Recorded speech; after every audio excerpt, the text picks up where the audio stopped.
I know there have been areas in your life where some point in time you just shifted and you raised the standard and your life changed. Because whatever people have their identity attached to, they live. We live who we believe we are. That's just how it works. It's just kind of like, I'll give you an example. Look at your physical body.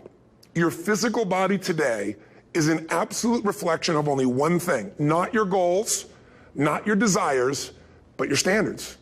The identity you have for yourself. If your standard is you're an athlete, then there's a certain amount of strength, a muscle tone, and energy that's available in your body on a regular basis because that's who you are. And so you do whatever is necessary to maintain that identity. Again, the strongest force in the human personality is this need to stay consistent with how we define ourselves. Because if you don't know who you are, you wouldn't know how to act. Once you lock in on that identity, your brain finds a way to keep you there.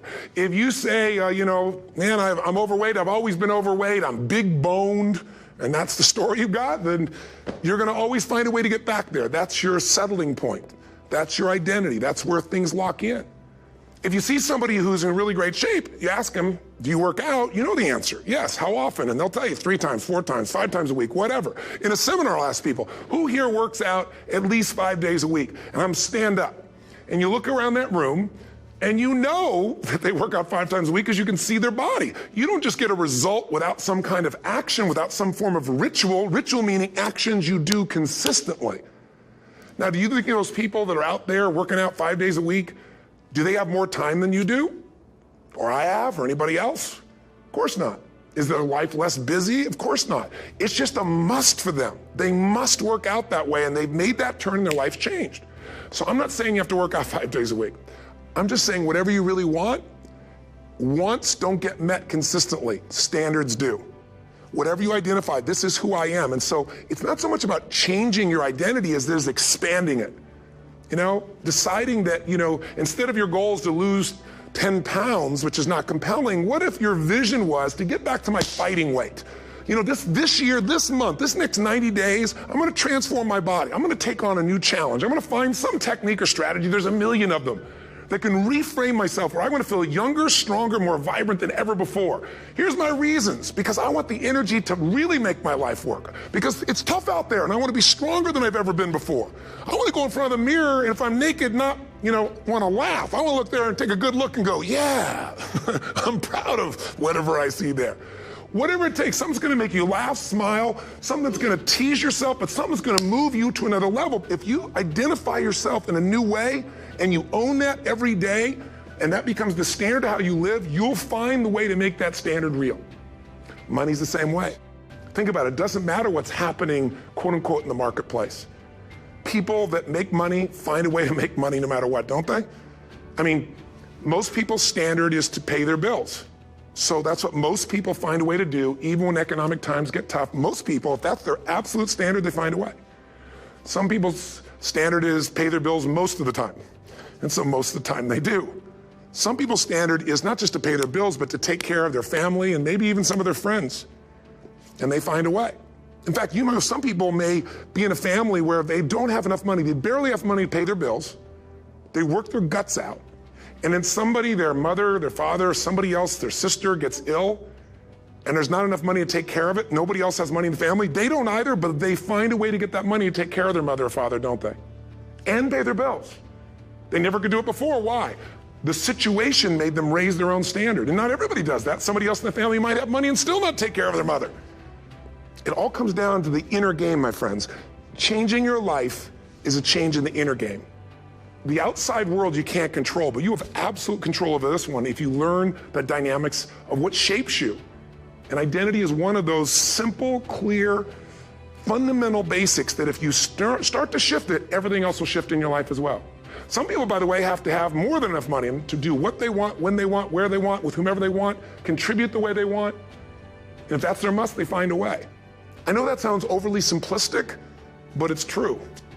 Somebody once said you could take all the money in the world out of the hands of everybody, out of all the wealthy people in the world who are really successful, give it to other people. It wouldn't take too long. Those people would have it back in their hands. It's not because they're manipulative. It's because they have a standard. Some are manipulative, don't get me wrong, but they've got a standard of what they're going to find a way to make happen. I'm just simply saying to you, take those 3 magic words and live them. Raise your standard. And if you really want to do it, then I'll tell you the most important secret. Have you ever done this? Have you ever told yourself you're raising your standard? Okay, I'm gonna go make this happen. I'm gonna go make this much money. I'm gonna transform my kids. I'm gonna create the ultimate relationship in my life. I'm gonna transform my body, whatever it is. And then you don't have strong enough reasons and you don't use it. You don't follow through. It's because you didn't back up your standards with what makes those standards real, and that's rituals. Rituals are where the power is. See, all the results in your life are coming from your rituals. They start with a standard and then have rituals that follow it up. Like, for example, if you are where you want to be physically, you have very different rituals than if you're not where you want to be physically. If you're overweight, you and I both know you got a different ritual than if you're physically fit. Completely different. You get up in the morning, what's the first thing you do if you're fit? Your shoes are there, you roll over, doesn't matter how you feel, you put on your shoes, you lace them, you start walking, or whatever that ritual is. If you're overweight, you roll over and you have a very different ritual. You might roll over several times to turn the alarm clock off.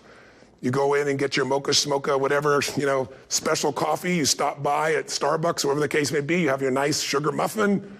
It's supposed to be really nice for you. Whatever you do, it's a different ritual.